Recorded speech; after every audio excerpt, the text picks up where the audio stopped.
श्री साईनाथाय नमः। ओम श्री साईनाथाय नमः। श्री साईं सचरित्र मूल ग्रंथ। आइए साईं बाबा की कृपा से श्री हेमांत पंत जी द्वारा रचित श्री साईं सचरित्र का नियमित पाठ करते हैं। श्री गणेश, भगवती, सरस्वती तथा गुरु महाराज के चरणों में मेरा साष्टांग प्रणाम। फिर अपने कुल देवता श्री सीतारामचंद्र जी के चरणों में मेरा साष्टांग नमन। अंत में श्री सच्चिदानंद सद्गुरु श्री साईनाथ महाराज के चरणों में नतमस्तक होकर उनकी स्तुति करता हूँ। अध्याय 5। साईं का शिरडी से अंतर्ध्यान और पुनः आगमन। जैसा कि गत अध्याय में कहा गया था, अब आप सुने कि बाबा किस प्रकार अचानक से शिरडी से अंतर्ध्यान हो गए और किस प्रकार चांद पाटिल के साथ उनका शिरडी में पुनः आगमन हुआ। किस प्रकार बाबा ने स्वयं घड़ों में पानी भरकर पौधों को सींचा तथा फुलवारी बनाई और इसके अलावा उनकी गंगागीर तथा अन्य संतों से कैसे भेंट हुई। कृपया ध्यानपूर्वक इन कथाओं का श्रवण करें जो चित्त को शुद्ध करती है। बाबा कुछ समय के लिए शिरडी से अंतर्ध्यान हुए, परंतु कुछ समय के बाद एक मुसलमान सज्जन पुरुष की बारात के शिरडी आने पर पुनः इस रत्न का शिरडी में आगमन हुआ। हालांकि देवीदास तो इससे पहले ही शिरडी में आकर रह रहे थे।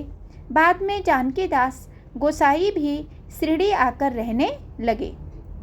यह सब कैसे हुआ, इसका वर्णन अब मैं विस्तार से करूँगा।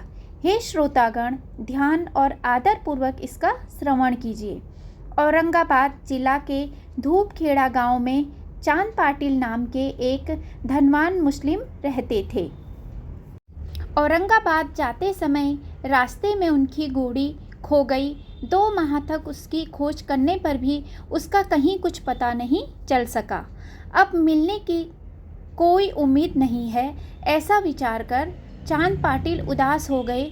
वह घोड़ी खो जाने के नुकसान के कारण बहुत दुखी और निराश हो गए। हार कर उन्होंने घोड़ी की जीन को अपनी पीठ पर लादा और वापस चल दिए। औरंगाबाद पीछे छोड़कर लगभग 9 मील चलने के पश्चात उन्होंने एक आम के वृक्ष के नीचे इस रत्न को देखा। हाथ में टोपी लिए, तन को कफनी से ढके और बगल में सटके को दबाकर अपनी हथेली पर तंबाकू पीसकर चिलम तैयार करते हुए उनको देखा। तभी एक आश्चर्यजनक घटना हुई। जैसे ही चांद पाटिल उस रास्ते से गुजरे, उन्होंने सुना कि फकीर उन्हें बुलाकर कहने लगा, अरे तुम आओ, यहाँ आओ, इस चिलम को पियो और फिर जाओ। अरे यहाँ छाँव में कुछ देर आराम करो। फिर फकीर ने पूछा, यह जीन किस लिए? पाटिल ने उत्तर दिया, महाराज मेरी घोड़ी खो गई है। यह सुनकर फकीर बोले, जाओ, जाकर नाले के पास ढूंढो। और महान आश्चर्य, घोड़ी तुरंत ही मिल गई। चांद पाटिल हैरान होकर स्वयं से बोले, सच मेरी भेंट तो एक संत से हुई है। इस चमत्कार की कोई सीमा नहीं है। इन्हें एक साधारण व्यक्ति जैसे कैसे कहा जा सकता है। वे अपनी घोड़ी को लेकर वापस दोबारा उसी जगह पर आ गई। फकीर ने उन्हें अपने समीप बैठा लिया। उन्होंने अपने हाथों से चिमटे को पकड़ा, फिर चिमटे को भूमि में घुसेड़कर जब उसे ऊपर खींचा तो उसके साथ एक दहकता अंगारा बाहर निकला। फकीर ने उस अंगारे को अपने हाथ में रखी हुई चिलम पर रख दिया। फिर उन्होंने हाथ में सटका उठा लिया। चिलम पर लिपटे कपड़े साफ़ी को गीला करने के लिए वहाँ जल नहीं था, इसलिए फकीर ने ज्यों ही सटके को ज़मीन पर मारा त्यों ही वहाँ से पानी निकलने लगा। साफ़ी को पानी में भिगोकर उन्होंने उसे निचोड़ा और फिर उसमें चिलम को लपेट लिया। उन्होंने स्वयं चिलम पी और पाटिल को भी पिलाई। पाटिल यह सब देखकर बहुत हैरान हुए।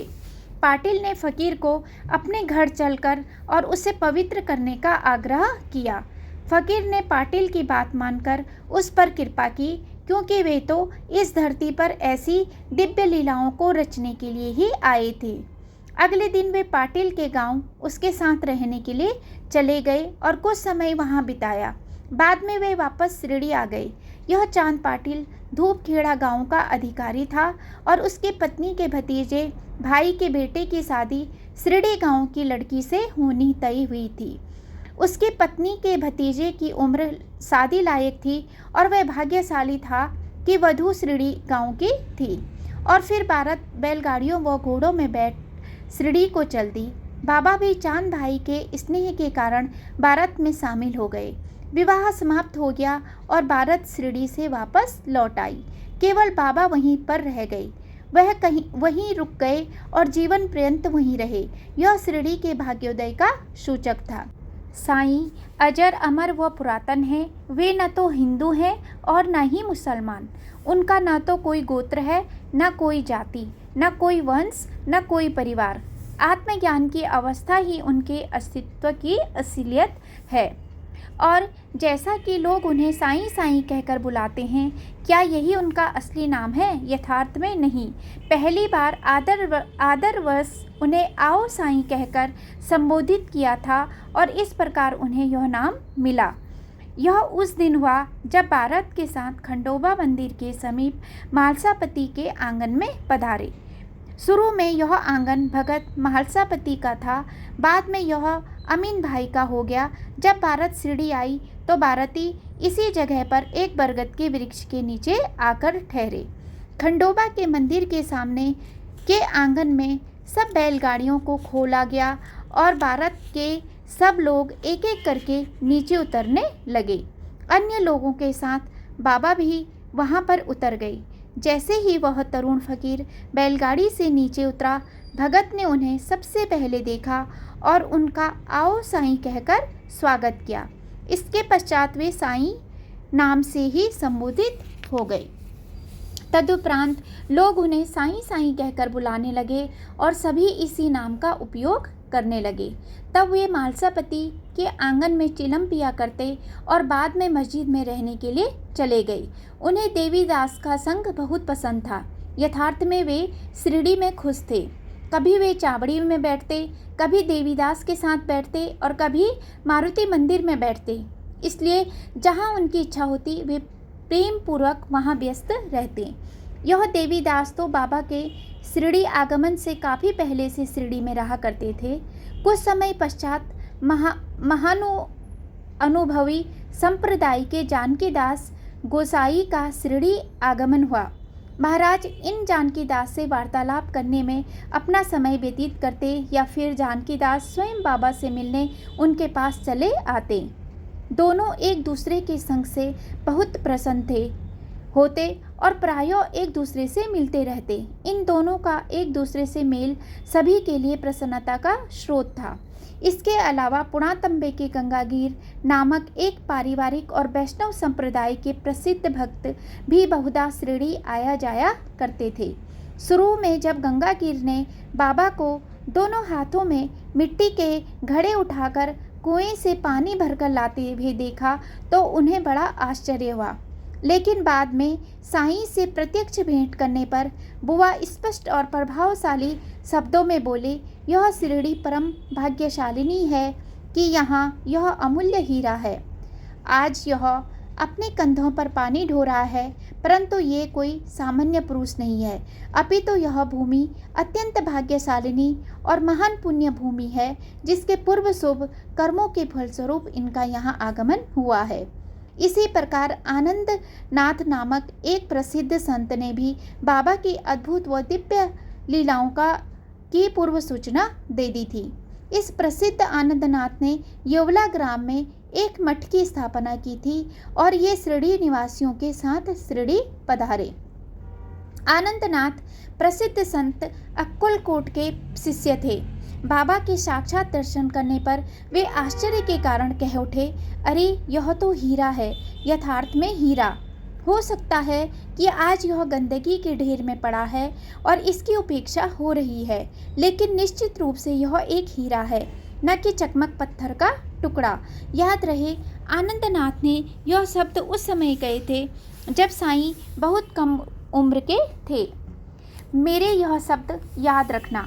बाद में तुम्हें इनकी सत्यता का आभास होगा। ऐसी भविष्यवाणी कर वे यवला को लौट गई। उसी समय बाबा अपने केस बढ़ाए हुए थे और उन्हें कभी नहीं कटाते थे। तरुण अवस्था में बाबा का पहनावा एक पहलवान की तरह था। जब भी वे राहता जाते तो वहाँ से वे गेंदा, जई और जूही के पौधे लेकर आते और स्वयं हाथों से सुनसान जगह पर उन्हें लगा देते और नियमित रूप से स्वयं उन्हें सींचते थे। इस कार्य के लिए उनके वामन तात्या नाम के एक भक्त उन्हें प्रतिदिन कच्ची मिट्टी के 2 घड़े दिया करते थे। बाबा स्वयं ही पौधों में पानी डाला करते थे। कुएं के समीप पत्थर के बर्तन में से वे इन घड़ों में पानी भरकर अपने कंधों पर ढोते और संध्या समय घड़ों को नीम वृक्ष के नीचे रख देते। जैसे ही वे घड़े वहाँ रखते वैसे ही वे फूट जाया करते थे, क्योंकि वे बिना तपाए और कच्ची मिट्टी के बने होते थे। दूसरे दिन तात्या उन्हें फिर 2 नए घड़े दे दिया करते थे। घड़े को जब पूरी तरह तपाया जाता है तो वह अधिक समय तक चलता है, परंतु बाबा को तो केवल कच्चे घड़े ही चाहिए थे।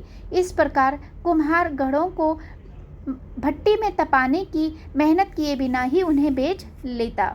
यह क्रम 3 वर्षों तक चला और साईं की तन्मयता से उस खुले स्थान पर फूलों की सुंदर फुलवारी बन गई। भाग्यवश आजकल वहाँ भक्तगण वाड़े का आनंद ले रहे हैं और उसी स्थान पर नीम वृक्ष के नीचे भाई नामक एक भक्त ने स्वामी समर्थ अक्कलकोट की पादुकाओं की स्थापना की। यह उन भक्तों के लिए किया गया जो स्वामी समर्थ की पूजा करने के इच्छुक थे। श्री स्वामी समर्थ अक्कलकोट महाराज के भाई, जिनका नाम भाई कृष्ण जी अलीबागकर था, परम भक्त थे। वे भक्तिभाव से उनके चित्र का नित्य प्रति पूजन किया करते थे। एक समय उन्होंने अक्कलकोट, शोलापुर जिला जाकर स्वामी की पादुकाओं का दर्शन एवं विधि विधान से पूजन अर्चन करने का निश्चय किया। इसलिए उन्होंने मुंबई से अक्कलकोट जाने की पूरी तैयारी कर ली। अगले दिन जब वे अक्कलकोट को प्रस्थान करने ही वाले थे, तभी उन्हें अपना विचार बदलना पड़ा और देखा कि वे शिरडी जा रहे हैं। प्रस्थान करने से एक रात पूर्व उन्होंने एक स्वप्न देखा, जिसमें स्वामी समर्थ उन्हें उपदेश देते हुए कह रहे थे, आजकल मेरा विश्राम स्थल शिरडी है, इसलिए तुम शिरडी के लिए प्रस्थान करो। इस प्रकार की आज्ञा पाकर भाई ने पूर्ण श्रद्धा और विश्वास के साथ आज्ञा का पालन किया और मुंबई से शिरडी के लिए रवाना हो गई, जहां वे सुख शांति के साथ 6 मास तक रहे। अटल विश्वास के फलस्वरूप भाई ने अपने स्वप्न की स्मृति स्वरूप नीम वृक्ष के नीचे स्वामी समर्थ की पादुकाएं स्थापित की।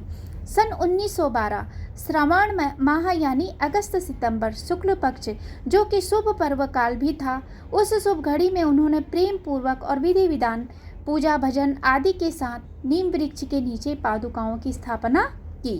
शुभ मुहूर्त में उपासनी के निर्देशन में शास्त्र सम्मत विधि विधान पूर्वक दादा केलकर द्वारा पादुकाओं की स्थापना की गई। पादुकाओं के प्रतिदिन पूजन के लिए दीक्षित नाम के एक ब्राह्मण को नियुक्त किया गया और प्रबंध का कार्य सगुण मेरु नायक को सौंपा गया। सो यह है पादुकाओं की कथा।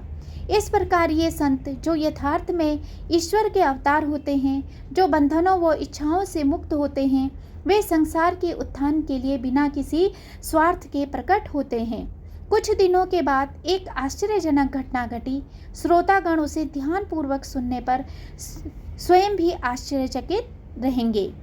पान सुपारी और तंबाकू बेचने वाले मोहिनुद्दीन भाई का बाबा के साथ किसी विषय पर मतभेद हो गया। बात बढ़ गई। फलस्वरूप दोनों में कुश्ती हुई। दोनों ही कुशल पहलवान थे, परंतु केवल शारीरिक पराक्रम भाग्य से प्रबल नहीं हो सकता। सो मोहिनुद्दीन अधिक शक्तिशाली निकले और बाबा उनसे हार गई। इसके पश्चात बाबा ने अपनी पोशाक और रहन सहन में परिवर्तन कर लिया। अब उन्होंने लंबी कपनी पहना, लंगोट बांधना और एक कपड़े के टुकड़े को सिर पर बांधना शुरू कर दिया। उन्होंने टाट के बोरे को अपना सिंहासन बना लिया और वही टाट का बोरा शयन के समय भी काम में आता। वे फटे पुराने चिथड़े पहनकर भी संतुष्ट रहते। साईं सदैव कहते थे, गरीबी अव्वल बादशाही, अमीरी से लाख सवाई, गरीबों का अल्लाह भाई। एक बार गंगागीर के समक्ष भी ऐसी स्थिति उत्पन्न हो गई। उन्हें भी कुश्ती से बड़ा अनुराग था। फिर एक समय जब वे कुश्ती लड़ रहे थे, अचानक उनके मन में भी त्याग की भावना जागृत हो गई थी। उपयुक्त समय आने पर उन्हें सिद्ध देववाणी सुनाई दी, भगवान के साथ खेलने में अपना शरीर लगा देना चाहिए। ईश्वर की कृपा से उन्हें ये शब्द तब सुनाई दिए जब वे कुश्ती लड़ रहे थे। यह सुनकर उन्होंने संसार त्याग दिया और अध्यात्म के मार्ग पर चल दिए। पुणातंबे के समीप गोदावरी की 2 जलधाराओं के बीच एक टापू पर उनका मठ है, जहाँ उनके भक्त उनकी सेवा के लिए उत्सुक रहते हैं। जैसे जैसे समय बीता, साईं बाबा लोगों से न मिलते और न ही स्वयं किसी से वार्तालाप ही करते। जब कोई उनसे कुछ प्रश्न करता तो वे केवल प्रश्न का ही उत्तर देते थे। दिन के समय वे नीम वृक्ष के नीचे विराजमान रहते थे। कभी कभी वे गांव की मेड़ पर नाले के किनारे लगे बबूल वृक्ष की शाखा की छाया में भी बैठा करते थे।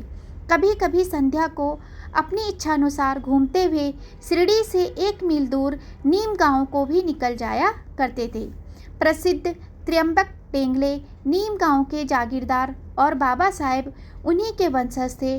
बाबा साहेब से बहुत प्रेम करते थे। बाबा जब भी नीम गांव जाते तो इनके घर दिन भर रुककर इनसे वार्तालाप करना उन्हें बहुत पसंद था। बाबा साहेब के छोटे भाई नाना साहेब के कोई पुत्र नहीं था, जिस कारण वे बहुत दुखी रहते थे। पहली पत्नी से संतान होने की उम्मीद कम होने के कारण उन्होंने दूसरा विवाह किया था, परंतु भाग्य के लेख से कोई नहीं बच सकता। प्रारब्ध के ढंग अनोखे हैं। तब बाबा साहेब ने नाना साहेब को श्री साईं बाबा के दर्शनार्थ शिरडी भेजा। कुछ समय पश्चात बाबा की कृपा से नाना के घर एक पुत्र का जन्म हुआ। इसके बाद बाबा के दर्शनार्थ लोगों का अधिक संख्या में शिरडी आना प्रारंभ हो गया तथा उसकी कीर्ति भी दूर दूर तक फैलने लगी। यह खबर अहमदनगर जिला भी पहुंच गई। अहमदनगर में नाना का सरकारी अफसरों के साथ अच्छा मेलजोल था और उनका उन सभी पर अच्छा प्रभाव भी था। उनमें जिला समाहर्ता कलेक्टर के सचिव केशव चिदंबर भी थे। नाना ने उन्हें एक पत्र लिखकर सूचित किया कि उन्हें अपनी पत्नी, बच्चों और मित्रों के साथ साईं समर्थ के दर्शनार्थ शिरडी जाना चाहिए। उनके अनुसार उनकी वह यात्रा फलदायक रही। इस प्रकार बाबा की प्रसिद्धि चहुं ओर फैल गई और उनके दर्शन के लिए आने वाले भक्तों की संख्या में उत्तरोत्तर वृद्धि होती गई। हालांकि बाबा को किसी के साथ की आवश्यकता नहीं थी, फिर भी वे दिन भर भक्तों से घिरे रहते। सूर्यास्त के पश्चात वे शिरडी की जीर्ण शीर्ण मस्जिद में शयन करते थे। चिलम, तंबाकू और एक टमरेल सदा उनके पास रहता। बाबा एक लंबी कपनी पहना करते, अपने सिर को एक सफ़ेद कपड़े से ढककर रखते और सदा अपना सटका पास रखते थे। वे हमेशा सिर पर सफ़ेद साफ कपड़े का टुकड़ा इस प्रकार बांधते थे कि उसका एक छोर बाएं कान पर से पीठ पर गिरता हुआ गोसाई की जटा के समान प्रतीत होता था, मानो वह बालों का जूड़ा हो। ऐसे वस्त्र ढककर वे कई बार लगातार 8 दिनों तक स्नान नहीं करते थे। वे नंगे पांव ही चला करते थे और आसन के लिए एक टाट के टुकड़े का प्रयोग करते थे। यही एक टाट का टुकड़ा अधिकतर उनके आसन का काम देता था। उन्हें गद्दे से मिलने वाले आराम का कोई ज्ञान नहीं था। जो कुछ उनके पास था वे उसी में पूर्णतः संतुष्ट थे। यह फटा पुराना टाट का टुकड़ा ही उनका मनपसंद आसन था, जो सदैव उसी स्थान पर पड़ा रहता था। टाट का यही टुकड़ा आसन और ओढ़ने के काम आता था। वे एक कौपिन धारण करते थे। इसके अलावा वे किसी चादर या ओढ़नी का प्रयोग नहीं करते थे। हाँ, सर्दी से बचने के लिए तो धुनी थी ही। बायां हाथ जंगले पर रखकर दक्षिण की ओर मुँह करके बाबा मस्जिद में टाट के टुकड़े पर बैठकर अपने सामने जलती धुनी को निहारा करते थे। ऐसा प्रतीत होता था मानो बाबा अपना अहंकार, सांसारिक विषय वासनाएं, संसारजन्य इच्छाएं और उत्पन्न होने वाले कुविचारों की आहुति धुनी में दे रही हूँ।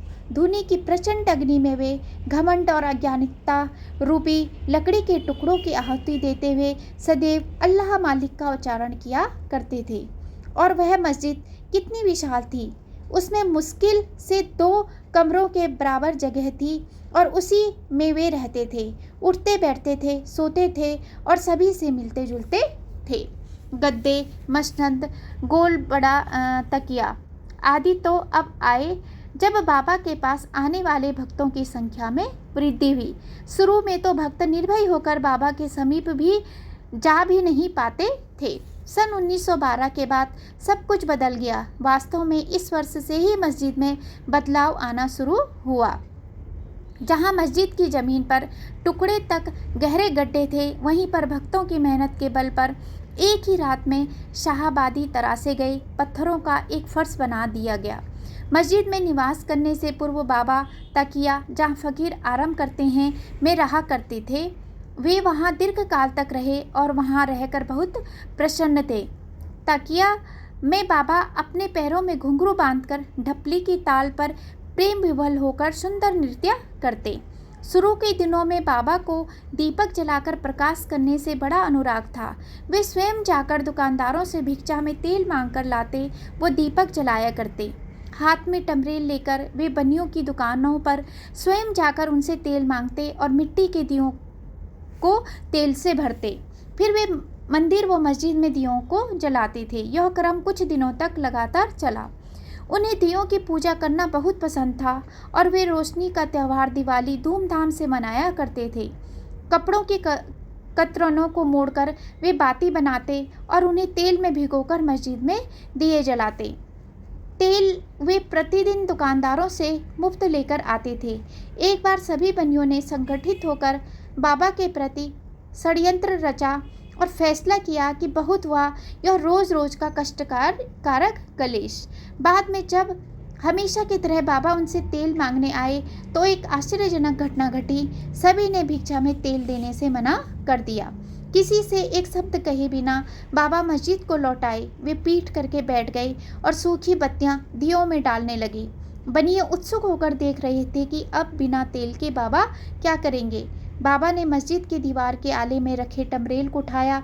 उसमें तेल की केवल 1 या 2 बूंदें ही थी, जो शाम के समय एक दिया जलाने के लिए भी पर्याप्त नहीं था। बाबा ने उस तेल में पानी मिलाया और वह तेल मिश्रित जल वे पी गई। ऐसा कर उन्होंने वह जल ईश्वर को अर्पित किया और पुनः वह पवित्र जल टमरेल में उगेल दिया। यही दियों में डालकर बत्तियां उसमें भिगो दी और दियों को जला दिया और दिखा दिया कि दिए किस प्रकार प्रज्वलित हो रहे हैं।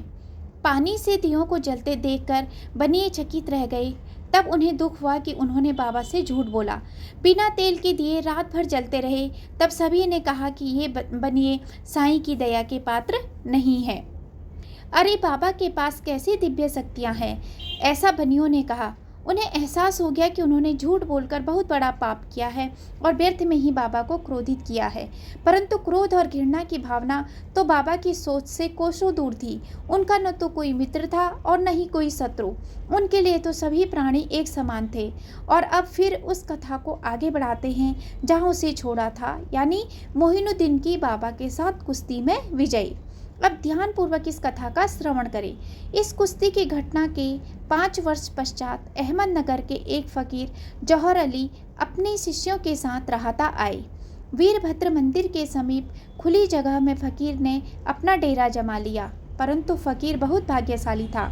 ऐसा नहीं होता तो फिर उसे साईं जैसा प्रसिद्ध व आनंद देने वाला शिष्य ही क्यों मिलता।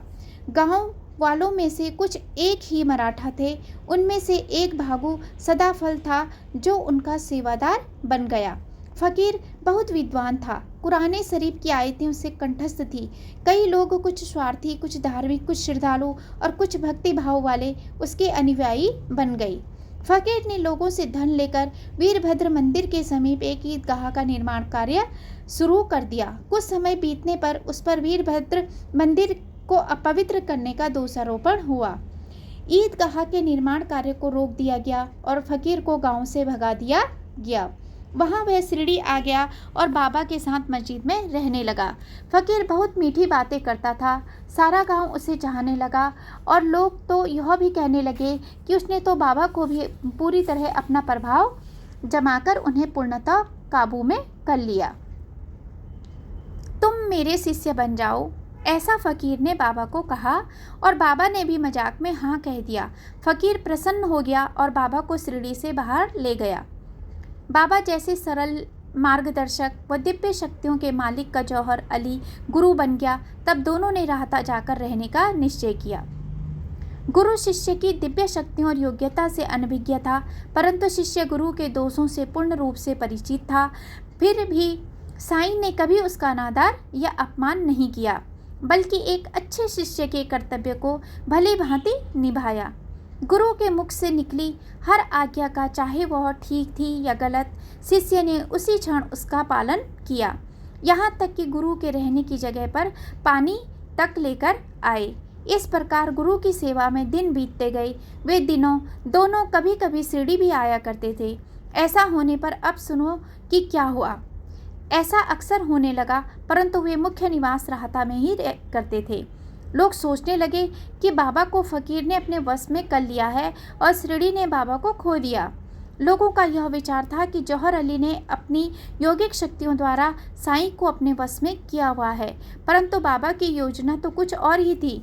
वे ऐसा करके उसका अहंकार नष्ट करना चाहते थे।